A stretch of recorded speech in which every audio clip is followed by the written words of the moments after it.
종교적인 측면에서 좀 사용해야 되겠다. 그러고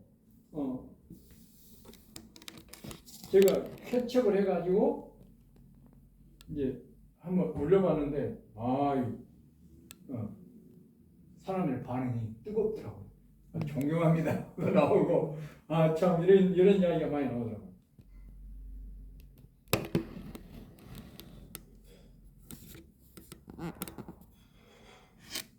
네. 피는 달라도 뭐 한 가족이 되지 듣고 나는데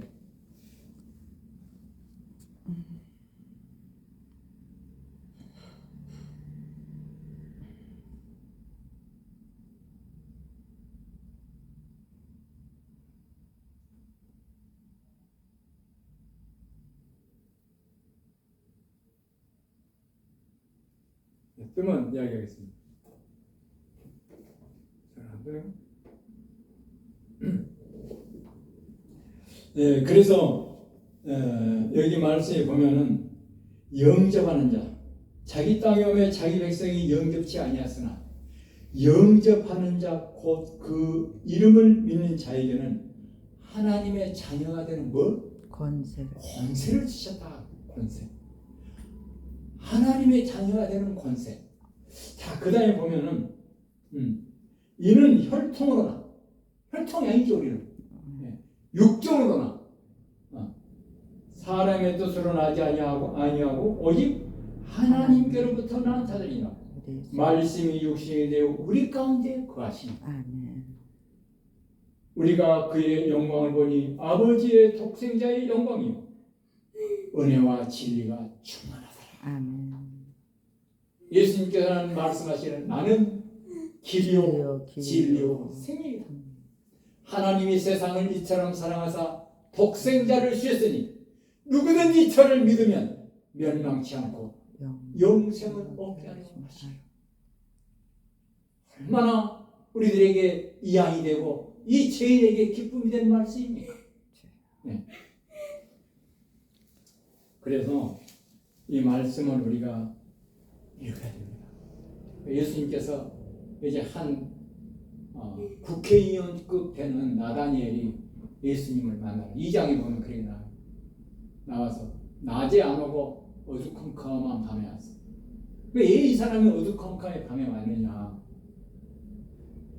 낮에 오면 예수님은 그때 당시 뭐랄까 좀 초라한 시골 사람, 좀 어디 보면 학부도 별로 없고, 근데 가말리엘 그런 학교도 나오고 이게 문화적 그런 오늘날로 말하면 박사학위도 받고 이렇게 해가지고 그 유명세가 있어야 되는데 그렇지도 않고, 그래서 이 사람이 나다니엘이 예수님을 어느 때 만나러 왔어요? 저녁에 만나러 왔어요. 그래서 예수님께서 나다니엘에게 이야기를 쭉 하면서 그런 이야기를 합니다. 그래서 이제 예수님께서는 그런 누구요? 나다니엘에 대해서 이야기하고, 또 예수님께서는 그렇게 이야기할 때 예수님께서 여러 가지 말을 해요. 어떤 말은 네가 거듭나지 아니하면 나를 알 수 없다. 그 바람이 동으로 서로 부는 것을 우리가 눈으로 볼 수는 없지만 네가 성령으로 나면 너는 다시 태어날 수 있다. 어떻게 태어납니까? 다시 엄마 뱃속에 들어갔다가 다시 나와야 됩니까? 예수님께서 네가 거듭나지 않으면 하나님의 나라를 볼 수 없느니라 이렇게 말씀하셨어요. 그리고 예수님께서 요한복음 1장에 또 보면 빌립과 나다니엘이 이렇게 있는데, 나다니엘이 이르되 나다니엘이 이르되 나사렛에서 무슨 선한 것이 나올 수 있느냐? 빌립이 이르되 와서 보라. 빌립이라는 사람이 누구를? 나다니엘이라는 사람에게 예수님을 소개해요. 예수님이 참 선하시고 그 능력 있는 분이라고. 한번 가서 보자. 가서 보자. 가서 보기만 하면 된다. 그러니까 예수님께서 이제 나다니엘을 쭉 보면서 어떻게 이야기해요? 이 사람이 참 마음에 간사한 것이 없이 참 이스라엘 사람이다. 그렇게 이야기합니다. 그래서 예수님 어떻게 저를 이렇게 잘합니까? 너가 무화과나무에서 기도할 때 내가 보았느니라. 아무도 없는 곳에 무화과나무에 기도를 했거든요. 근데 예수님께서 봤다는 거예요. 그래서 그는 예수님 앞에 이렇게 무릎을 꿇고 예수님을 이야기하기를 1장 49절에 나다니엘이 대답하되 빌립이여 당신은 하나님의 아들이시오 당신은 이스라엘의 뭐이다? 임금입니다. 납비여 당신은 하나님의 아들이시오 당신은 이스라엘 임금입니다. 납비란 말은 선생님이란 말입니다. 그래서 저도 이렇게 하가가 저를 모델로 해서 기도하는 모습, 나다니엘이 무화과나무에서 기도하는 모습을 저를 이렇게 모델로 해가지고 그림을 하나 그리고 싶습니다. 그게 아직 작품 소개는 안 되는데 아마 서울 세종회관에서 하실 때 그때 한번 갈지도 모르겠어요. 우리가 좀 오래된 거기서 한번 한다고 지금 이 병만한 대작을 여러 점 그렸어요. 위상이 나오는 그 화가가 예수님의 12제자 자기 가족들을 제자로 해가지고 예수님이 빵을 나눠주는 모습. 빵은 생명의 떡 하나님의 말씀이다. 그래가지고 그렇게 나눠주는 모습을 이렇게 그렸습니다. 예수님께서 이 땅에 오셔서 예수님께 또 표적을 보러 온 사람에게 어떤 이야기를 또 했어요? 모세가 광야에서 뱀을 든 것 같이 내가 십자가에 달려야 하리라고 하는 3일 만에 죽었다가 살아나리라 하는 그 말씀을 하셨어요. 그래서 예수님께서 이미 십자가에 돌아가실 것에 대한 그 예표적인 말씀을 하십니다. 모세가 광야에서 뱀을 든 것 같이.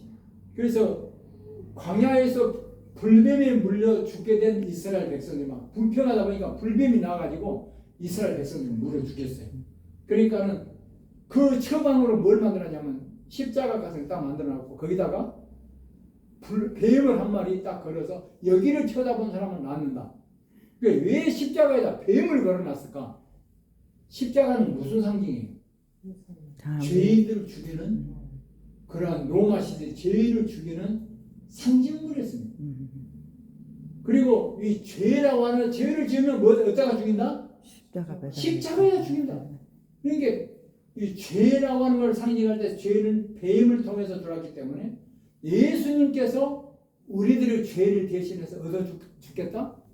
십자가에서 죽겠다 하는 것을 예수님께서 죄가 되셔서 우리들의 죄를 다 사해 주시기 위해서 십자가에 돌아가셨다.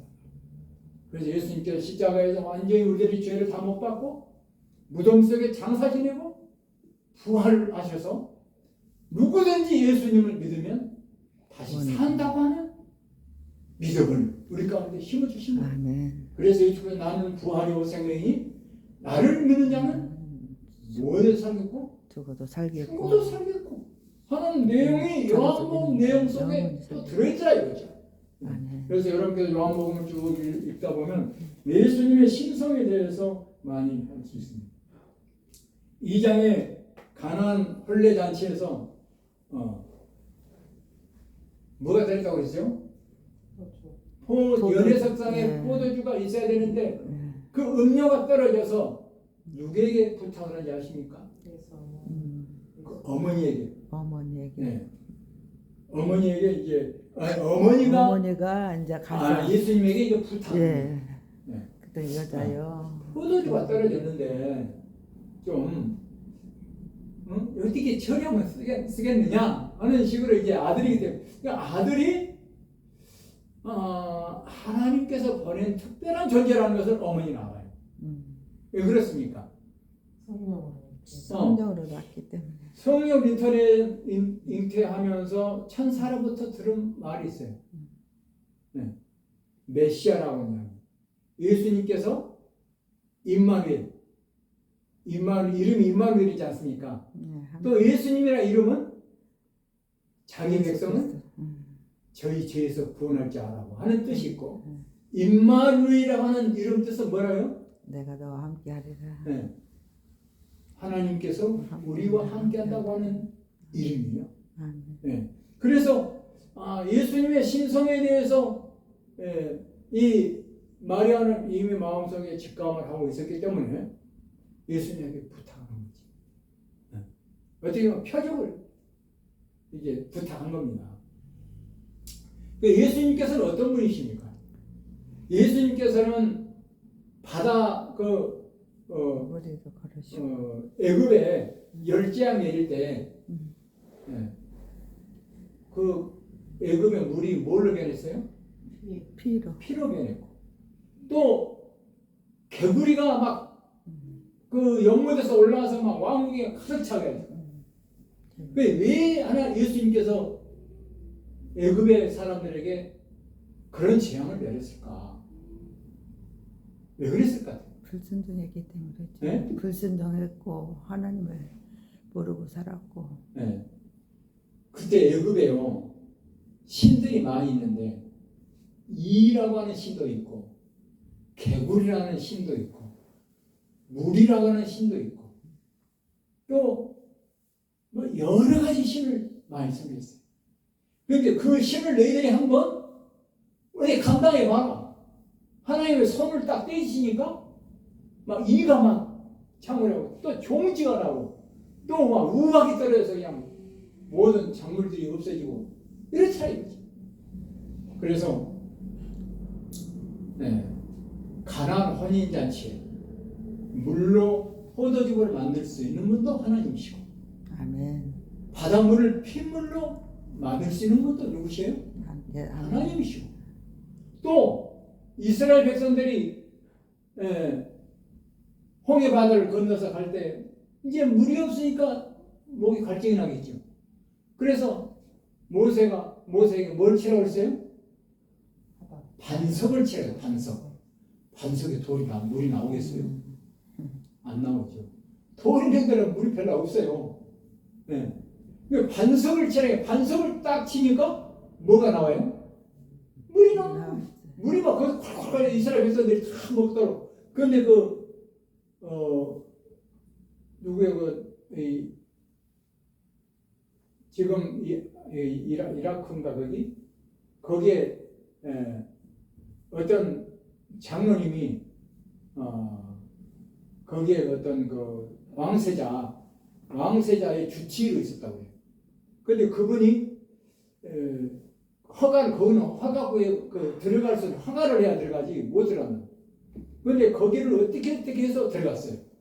들어가서 보니까는 이 백성들이 그 진영을 쳤던 그런 것들도 보이고, 또 시내산에 가보니까는 시내산의 우개 쪽에가 까맣게 그렇게 보이고, 또 이제 이 반석에 쪼개진 곳에서 물이 흐르는 태가 있더라. 그리고 이제 홍해바다를 건너는 쪽에 가보니까 거기에는 뭐가 있어요? 홍해바다를 이제 그분이 직접 못한 것이 아니고 미국의 어떤 사람이 이제 그걸 성경을 추적하기 위해서 바닷속에 이제 이스라엘 백성들이 건넜던 그곳에 이제 잠수구를 통해서 딱 들어가니까 거기에 뭐가 있어요? 애굽의 병거 바퀴가 거기가 수백이 많이 있더라는 겁니다. 바닷속에. 그럼 왜 여기가 있을까? 이스라엘 백성들이 홍해를 건너서 갔을 때 병거가 그들이 이스라엘 백성들을 따라가다가 물속에 수장됐다는 기록이 나와요. 네. 그래서 이런 것을 정확히 볼 때 이때 사건이다. 그래서 지명적으로 거의 맞아요. 네. 그래서 이제 그런 기록들이 있는데 예수님께서는 5천 명을 먹을 수 있는 떡을 만드실 수도 있고, 그래서 보리떡 보리떡 두 개가 아니 5병 이어라고 그랬죠. 네. 예, 보리떡 5개가 예, 물고기 물고기